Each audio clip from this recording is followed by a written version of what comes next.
আপনাদের এখানে বেশ কিছু প্রোডাক্ট আমি আইডেন্টিফাই করেছি, একটু সাইড করবেন এগুলো। প্রোডাক্ট আছে, এগুলো সবই বাইরের। তো এগুলোর ক্ষেত্রে কোনো আমদানিকারকের স্টিকার বা ছাড়পত্র বা কাগজপত্র কিছু আছে? আমি স্টিকার ক্লিয়ারলি দেখতে পাচ্ছি না। এগুলো আমার কাছে কোথা থেকে নেওয়া হয়েছে এগুলো? এগুলো আমরা বিভিন্ন যে ইনভয়েস গুলো আছে আমরা বিভিন্ন পার্টিদের থেকে নিই। আপনি ইনভয়েস দেখেন, যেটা আছে সেটা দেখুন। এটা ইউরোপিয়ান প্রোডাক্ট। আসবে, হ্যাঁ, আপনি এটা ইউরোপিয়ান প্রোডাক্ট। কাস্টমার আসে, তাকে তো অবশ্যই আপনি বলেন যে এটা অমুক দেশে। একটা পণ্য কয়টা দেশ থেকে প্রোডাক্ট হয়, তাই না? তো আপনি তো নিশ্চয়ই কাস্টমারকে আপনাকে বলতে হয়। এখন আমাদেরকে বলছেন না কেন?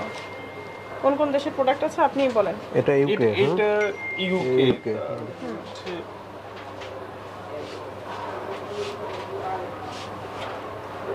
আপনি আমাদের সহযোগিতা করেন। এটা ইন্ডিয়ান রুপি, তো এগুলো ইন্ডিয়ান হবে রুপি। এখানে দুইটা জিনিস দেখেন, একটা হচ্ছে ইম্পোর্টেড কিনা আর একটা হচ্ছে অরিজিনাল। আমাদের 299 যে বাধ্যতাপূর্ণ পণ্য আছে, এগুলো সরকার কর্তৃক একদম এসআরও জারি করা, যে লাইসেন্সিং ছাড়া বা ছাড়পত্র ছাড়া আপনি কোনো প্রকার বিক্রি, বিতরণ, বাজারজাত বা প্রদর্শন করতে পারবেন না।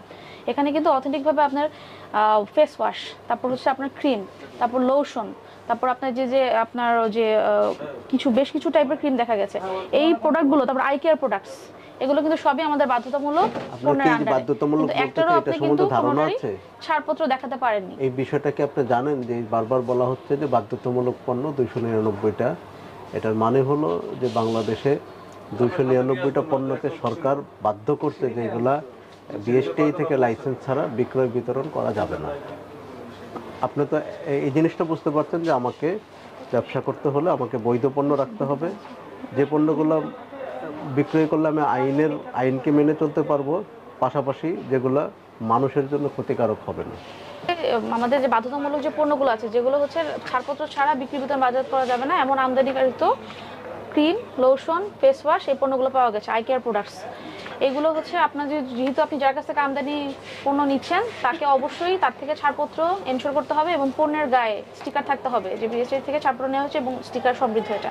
অন্যথায় এটা বৈধ কিনা সেটা কিন্তু আপনি প্রমাণ করতে পারছেন না।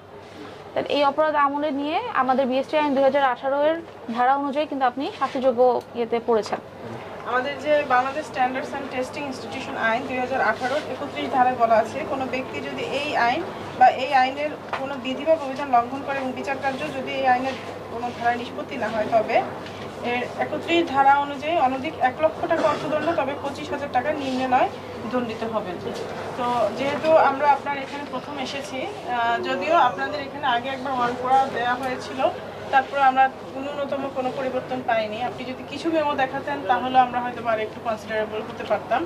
তো আমরা, আপনি তো নিজেই দেখেছেন না, মেমোটা কিন্তু এখানে কিছু না। আপনাদের উচিত ছিল যে আপনি যেখান থেকে ইম্পোর্ট করেছেন সেই ইম্পোর্টের কাগজপত্র, তাদের কাগজপত্রগুলো আপনারা এখানে রাখেন। কিছুই দেখেন না এবং আপনার একদম 99% পণ্যেই এই বিএসটিআই এর স্টিকারটা নাই। তো এক্ষেত্রে এটা হতে পারে, এটা আমাদের যে নকল পণ্য তৈরি হয় এটা তারও অংশ হতে পারে, অথবা এটা সঠিকভাবে আমরা যেটা বলি যে প্রপার চ্যানেল মেনটেন করে আমদানি করা হয় না। তো দুইটাই অপরাধযোগ্য অপরাধ।